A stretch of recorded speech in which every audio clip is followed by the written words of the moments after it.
Today I'm going to share 6 simple style rules with you with the goal of making getting dressed way less stressful while making you look way more put together. These mini rules or frameworks have completely changed my approach to style. They've taken the guesswork out of getting dressed and putting outfits together. I definitely wish I had a video with all of these tips in it many years ago. It would have made my life a whole lot simpler. So treat this video as your little style rule book. Obviously, add your own flair, your own personality, and your own individuality to each of these rules, but you can always come back to this video, rewatch sections anytime you need help navigating a particular outfit.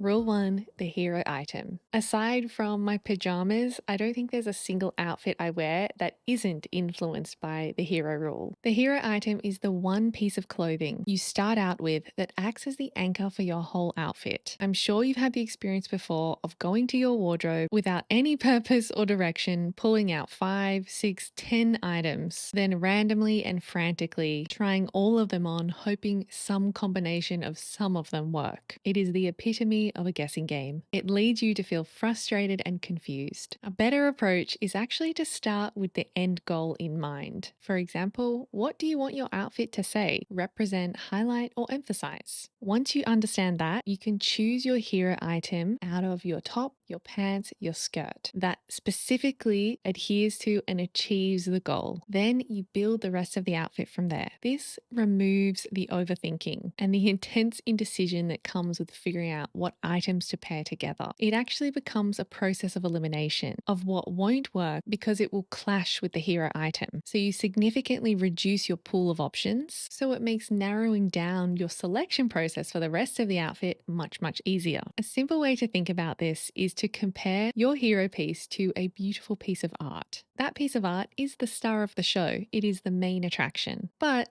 there's also a frame around that piece of art. The frame acts as a support to enhance, uplift, or complement the art itself. The frame never tries to compete or draw attention away from the art. So this long-winded kind of analogy is to tell you that the frame are the supporting pieces of your outfit, the additional clothing items or accessories that you're going to add after you've selected your hero. So when you allow your outfit to have a natural focus point, it helps direct the eye, your eye, and everyone else's to that spot, and it will naturally create flow and cohesion with your entire outfit. So give this a try and let me know in the comments how you're going to apply the hero piece to some of your outfits.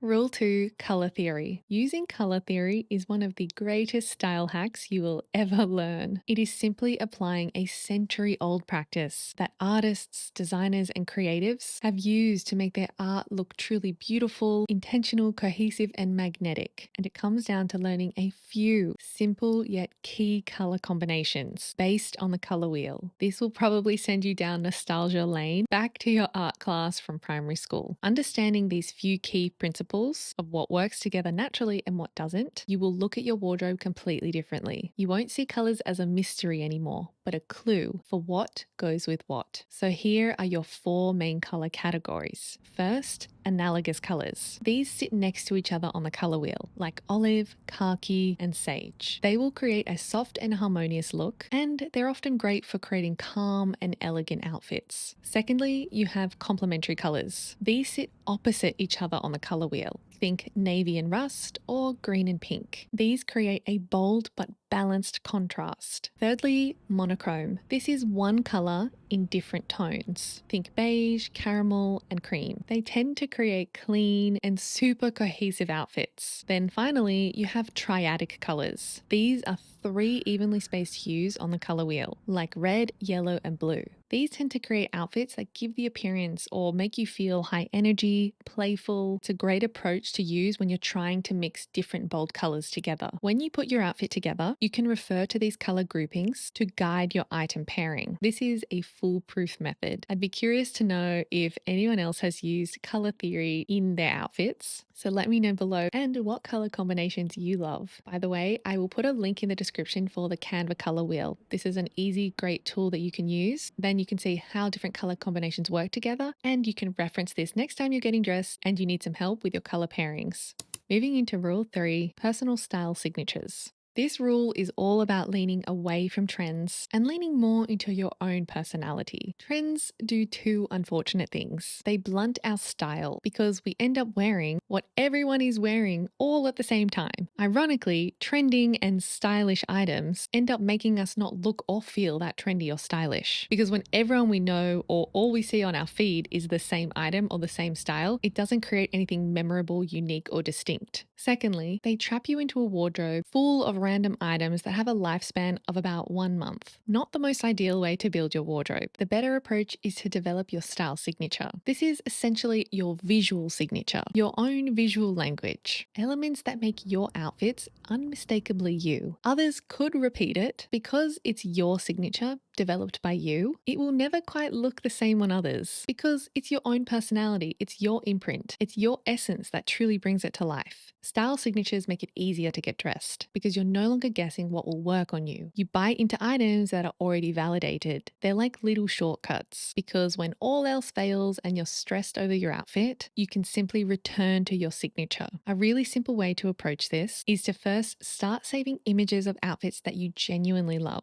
Once you have around 5 to 8 different outfits saved, analyze what it is about those exact outfits that you do love. The color of the jewelry, the cut of the pants or the skirt, how it's been styled. Maybe it's deliberate pops of color, certain styles of hats. Once you've found the exact patterns, make a note of what these are in your phone. Then the pro level to this is one afternoon or one weekend, create 2 to 3 outfits that follow your signature look. Once you land on something that really feels like you, take photos of it and save it to your phone favorites. So next time you're getting dressed, you're short on time, you need some inspiration, or you're tempted to buy into a trend, you can refer back to your notes and these images to check in and see if this actually does align to your unique signature.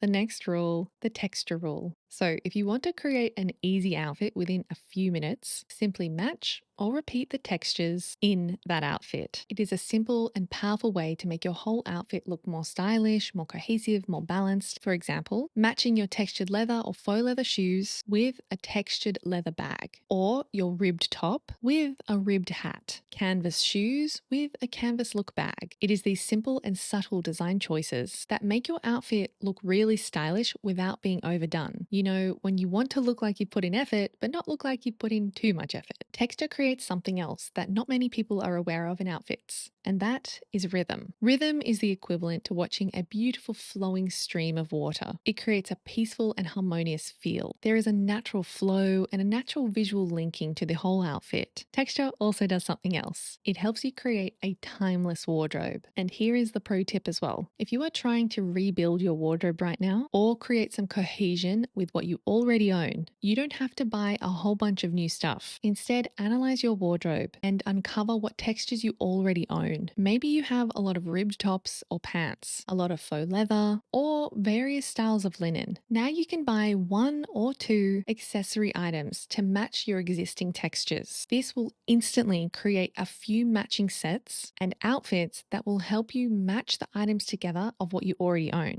Moving on to rule number 5, play dress up. All right, this is a really fun one because it goes deeper than just your outfit. It can be a really helpful guide for your outfit in certain environments. We all have off days, sometimes even off weeks and months. In those times, life unfortunately doesn't stop, and we're all still required to show up for work, for family commitments, and general life commitments and obligations. The problem is when we don't feel our best, yet we still need to show up and be our best, sometimes that internal struggle shines through more than we'd like it to. And that can kind of ruin our presence, our energy, and how others end up perceiving us. The energy you walk into the room with is often what makes an impression on other people within a matter of seconds. It's not always fair, but it is human nature. So to help us make sure that we get the opportunity to show up and present our best self, we can dress into the persona that we want to embody. We sort of touched on this in a previous video. It's called enclothed cognition, and scientists have proved that when you dress in certain ways, it can directly impact your thoughts, your mood, and your behavior.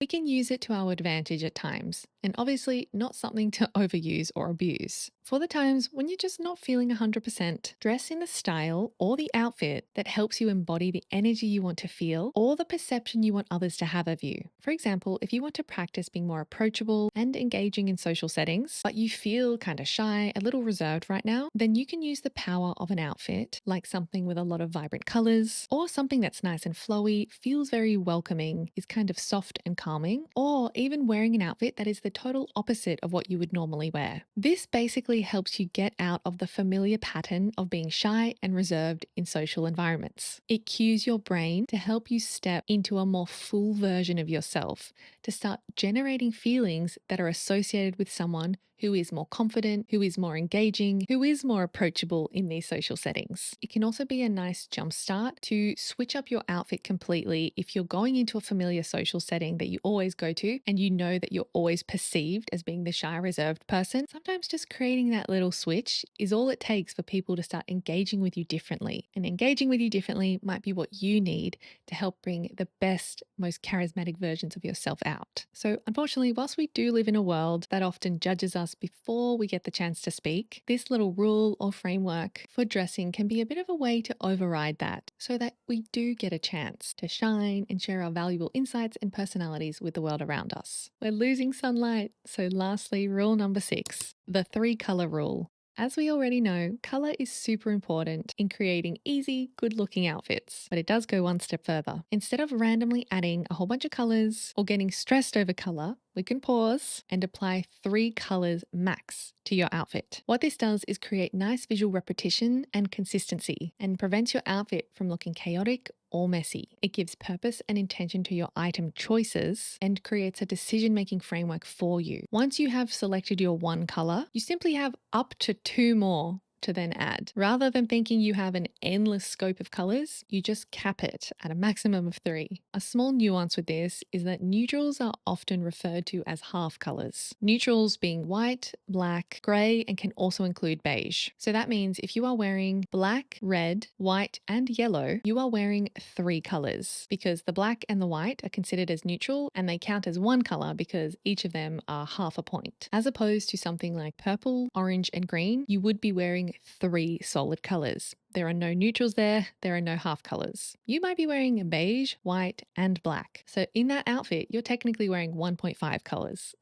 This gives you some room to work with when you're building your outfit. So if your outfit's starting to look chaotic or messy, go back to the 3 rule and figure out how many colors you're actually wearing. Stand in front of the mirror and literally count the number of colors that you are wearing. A simple, easy rule that gives you a framework that just makes getting dressed easier. All right, friends, I hope you found this video helpful. And if you did, be sure to like and subscribe so that I know it resonated with you. I've linked some other videos in the description for you that I have on style, lifestyle, and mindset. If you enjoyed this one, you probably will enjoy those other ones as well. Be sure to share any thoughts you have around any of these style rules. Add to the conversation and share what other rule you have when it comes to putting your outfit together. I'm sure that will help us all out. All right, thank you so much for watching, friends. As always, I appreciate you. Take care for now, and I will see you in the next video very soon.